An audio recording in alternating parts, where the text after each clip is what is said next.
Selamat sore pemirsa Tribuners. Ini saya sedang bersama Mas Wagiman atau Mas Ojek ya, dikenal di Bayongbong Kabupaten Garut ini. Mas Wagiman ini, Mas Ojek ini salah satu orang tua yang berhasil menyekolahkan anaknya hingga S3 doktor Mas ya. Alhamdulillah. Ini saya berkunjung nih ke rumah Mas Ojek nih di kampung apa Mas ini Mas? Kampung Neglasari, Kampung Neglasari, Kecamatan Desa Makarsari, Kecamatan Bayongbong, Kabupaten Garut, Jawa Barat. Aduh, senang sekali Mas bisa berjumpa nih. Alhamdulillah sama-sama. Ini tadi saya baca kisahnya luar biasa sekali Mas.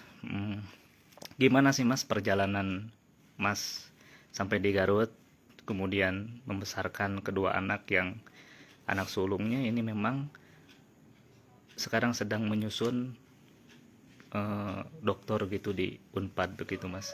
Gimana di perjalanan Mas ini sampai sejauh ini begitu?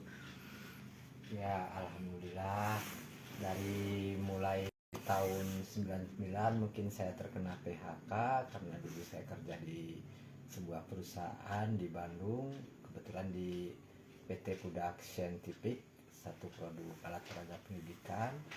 Tahun 99 karena krisis moneter saya terkena PHK, jadi pulang ke kampung halaman ke Garut, ke tempat istri saya. Karena nggak punya pekerjaan waktu itu, ya alhamdulillah ada sedikit uang pesangon, ya pakai beli motor, dipakai ya usaha seadanya yaitu ngojek. Sampai sekarang alhamdulillah berkah juga gitu untuk membiayai anak dari mulai TK, SD, SMP, SMA, dan sampai alhamdulillah sekarang sudah beres menyelesaikan program doktoralnya, dan sekarang alhamdulillah gitu. Ini anak Mas nih yang pertama Mas ya. Iya, Namanya Wiwit Wiwit Nur Hidayah. Nur Hidayah. Luar biasa. Mas sempat kepikiran nggak anak Mas nih jadi dokter termuda nih? Salah satu dokter termuda di Unpad usia 25 tahun begitu. Boro-boro mau jadi dokter gitu, sampai menguliahkan juga kayaknya bagi saya yang hanya orang desa jauh dari kota gitu, cuma pekerjaan jadi tukang ojek begini, jadi ya nggak kebayang gitu. Karena apa, dulu kalau semangat sih ada, kita memang dari dia mau masuk TK kita sekolahkan ke TK. Tantangan, omongan, seolah-olah cibiran dari orang-orang yang ya beradalah gitu. Karena waktu saya sekolahkan ke TK aja, saya sampai ada omongan, meni olo-olo kata orang Sunda itu, anak tukang ojek aja pakai di TK-in bakalan kebiayaan gitu. Ya alhamdulillah gitu, sampai dia tamat TK, lalu SD. Kalau SD kebetulan dekat rumah, di belakang rumah ini SD-nya, jadi nggak masalah lah gitu, deket. Setelah tamat SD, saya masukkan ke SMP 1 Bayongbong, cuma agak jauh memang. Itu juga saya diomong lagi, ada yang ngomong lagi, ya katanya meni olo-olo, SMP yang deket juga ada, meni yang jauh katanya. Alhamdulillah sampai beres SMP, dan dia dari SMP juga masih bisa mempertahankan prestasinya. Dia mendapat predikat ranking 1 umum di SMP Negeri 1 Bayongbong. Karena dorongan dari guru-guru SMP, dia diarahkan masuk ke SMA 1 Garut.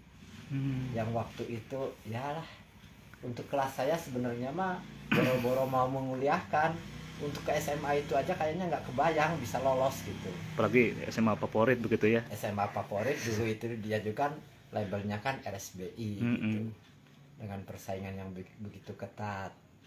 Alhamdulillah bisa masuk.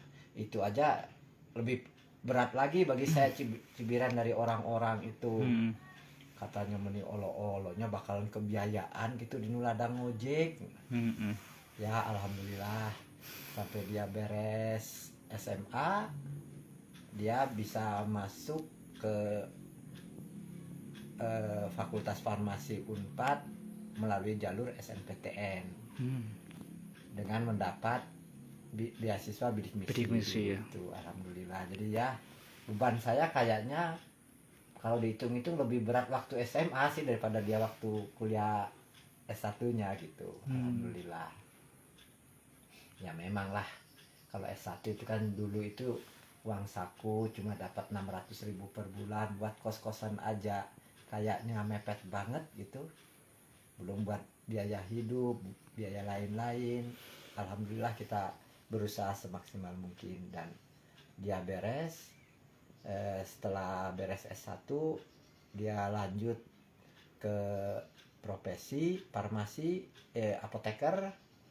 Setelah beres profesi apoteker dia alhamdulillah mendapat beasiswa PMDSU untuk melanjutkan studi di S2 dan S3-nya tapi dia bukannya di farmasi. Untuk S2 S3-nya di ilmu kimia. Cuma ya masih linear lah gitu, masih jalan gitu karena kimia masih berkaitan dengan Betul. obat-obatan kimia farmaka.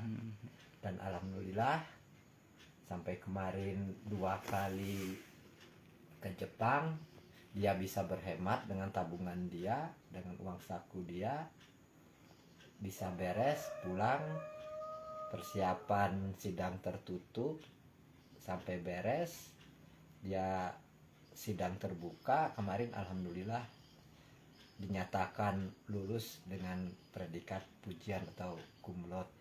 Alhamdulillah.